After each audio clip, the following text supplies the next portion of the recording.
true financial mastery is rarely achieved at the point of massive capital accumulation. For most ambitious builders, the singular focus remains on generating revenue, capturing market share, and achieving personal financial freedom. But the most sophisticated architects of capital understand that accumulating a fortune is merely the first phase of a much longer, more demanding campaign. The second phase, the strategic deployment and distribution of that wealth, is where true generational legacy is forged. It is in this transition from relentless accumulation to disciplined, systemic distribution that we find the blueprint for enduring influence. No figure in modern economic history exemplifies this transition more profoundly than Andrew Carnegie. His trajectory from a penniless immigrant to the undisputed monarch of the American steel industry is a masterclass in strategic entrepreneurial ventures and intelligent investing. Yet his most revolutionary contribution to the architecture of wealth was not how he built his empire, but how he systematically dismantled it for the advancement of human capital. This deliberate pivot from steel king to philanthropic pioneer redefined the very purpose of private fortunes and established a framework for strategic philanthropy that remains the gold standard today. To understand the magnitude of Carnegie's strategic shift, one must first examine the sheer scale of the wealth he commanded. Carnegie did not simply participate in the steel industry, he engineered its total domination through a strategy of vertical integration. He acquired the iron ore mines, purchased the railways and ships for transportation, and built the massive blast furnaces required for production. By controlling every node of the supply chain, he eliminated middleman inefficiencies, drove down costs, and created an economic moat that competitors found impossible to breach.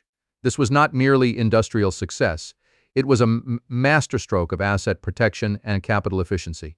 Carnegie relentlessly reinvested his profits during economic downturns, acquiring distressed assets and upgrading his technological infrastructure when others were retreating in fear. This contrarian approach to intelligent investing ensured that when the economic cycle turned upward, Carnegie Steel was positioned to capture unprecedented profit margins. He was building an absolute fortress of wealth, one calculated acquisition at a time. In 1901, this relentless accumulation phase culminated in the ultimate liquidity event. Carnegie sold his steel empire to J.P. Morgan for $480 million, a sum that made him the richest man in the world.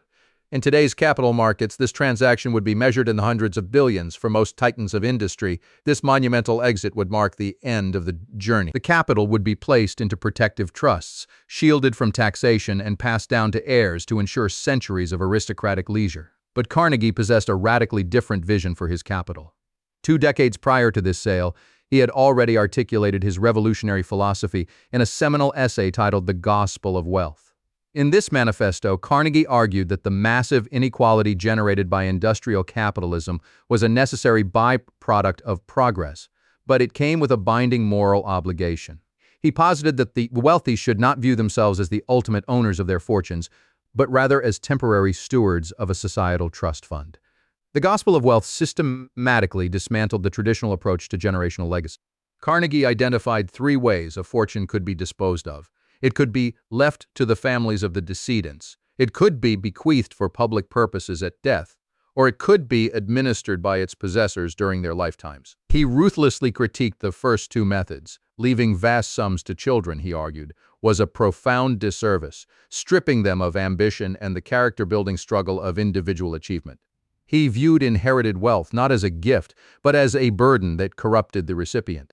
Similarly, he dismissed the practice of hoarding wealth until death, only to leave it to public causes through a will. Carnegie argued that a man who dies rich dies disgraced. If a visionary had the intellect and operational capacity to amass a great fortune, they were uniquely qualified to oversee its distribution.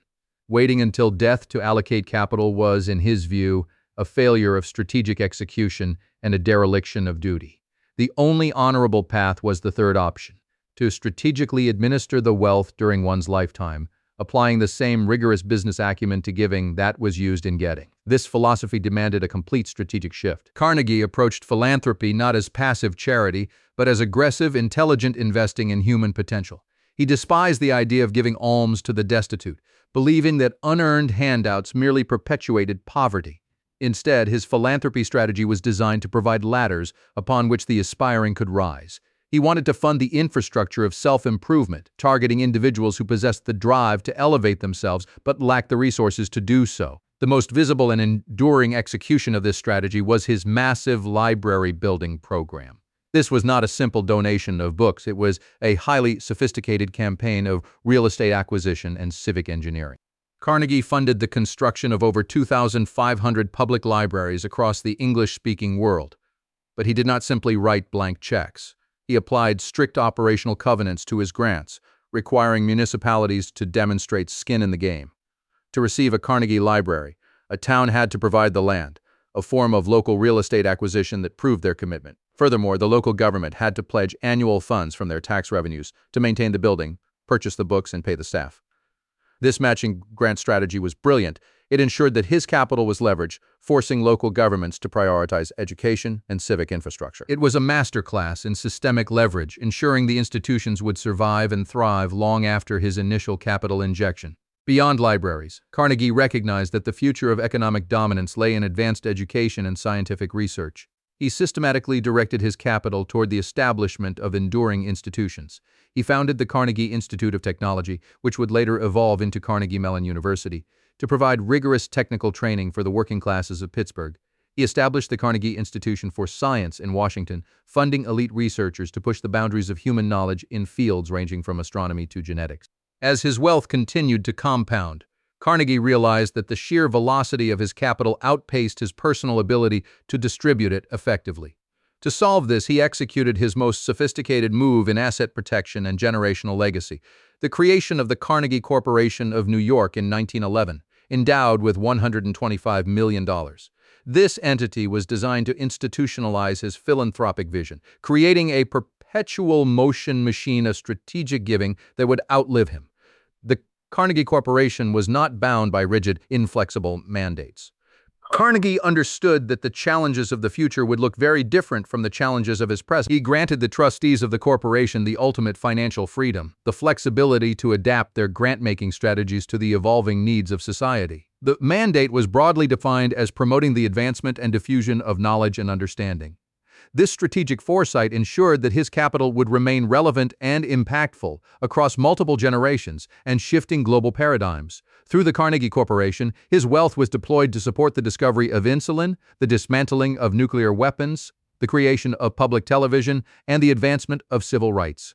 This is the true definition of a generational legacy. It is not measured by the number of mansions passed down to great-grandchildren, but by the compounding societal dividends generated by a strategically deployed fortune.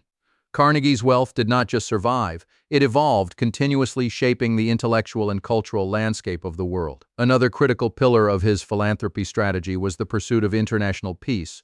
Carnegie abhorred the economic and human destruction of war. He believed that just as civilized societies had outlawed personal duels, the international community could eventually outlaw armed conflict between nations. He funded the construction of the Peace Palace in The Hague to house the Permanent Court of Arbitration, making a massive real estate investment in the physical infrastructure of global diplomacy. He also established the Carnegie Endowment for International Peace, a think tank dedicated to advancing cooperation between nations. The strategic shift from Steel King to philanthropic pioneer required a rare combination of ego and humility. It required the ego to believe that one's personal vision could reshape the world, coupled with the humility to recognize that wealth itself is not the ultimate prize. Carnegie understood that capital is simply stored energy. Left stagnant, it depreciates in value and corrupts its holders. Deployed strategically, it has the power to alter the trajectory of human history. For modern wealth builders, the lessons embedded in Carnegie's life are profound.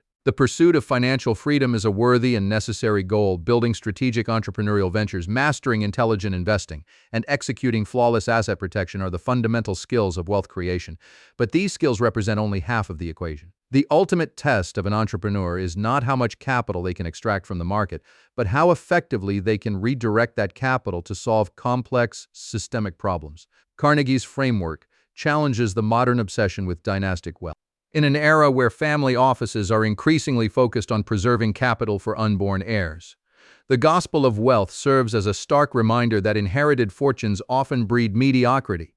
True asset protection is not just shielding money from taxes, it is shielding one's descendants from the paralyzing effects of unearned opulence. By directing the vast majority of his fortune towards societal advancement, Carnegie protected his family from the curse of idle wealth while securing a legacy that is permanently etched into the fabric of modern civilization.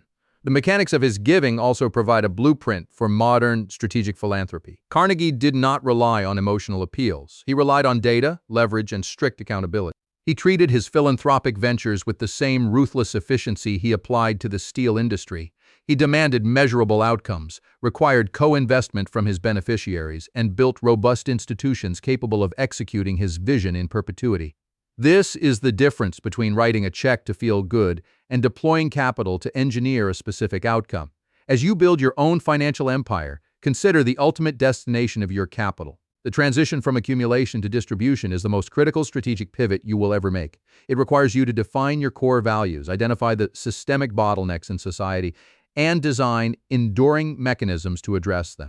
It demands that you view your wealth not as a personal trophy, but as a powerful instrument for architectural change. Andrew Carnegie proved that the greatest return on investment does not come from a stock portfolio or a real estate syndicate, but from the strategic empowerment of the human mind. His libraries, universities, and research institutions stand as enduring monuments to a man who understood the true nature of capital. He mastered the art of making money, but more importantly, he mastered the art of giving it away. The legacy of the Steel King is not found in the rusted remnants of blast furnaces, but in the millions of individuals who have climbed the ladders he built. His life stands as a permanent challenge to anyone who achieves massive financial success. It asks a simple, uncompromising question.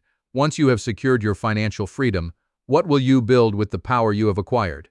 The answer to that question will determine whether your wealth merely enriches your heirs, or whether it echoes through eternity as a catalyst for human progress. The blueprint is clear. Accumulate with relentless precision. Protect your assets with unyielding discipline. And when the time comes, distribute your capital with unparalleled strategic vision. This is the ultimate path to true unshackled wealth. This is how you transition from a builder of businesses to an architect of the future. The strategies of Andrew Carnegie remain available to anyone bold enough to implement them, offering a definitive guide to transforming personal prosperity into an enduring, world-changing legacy.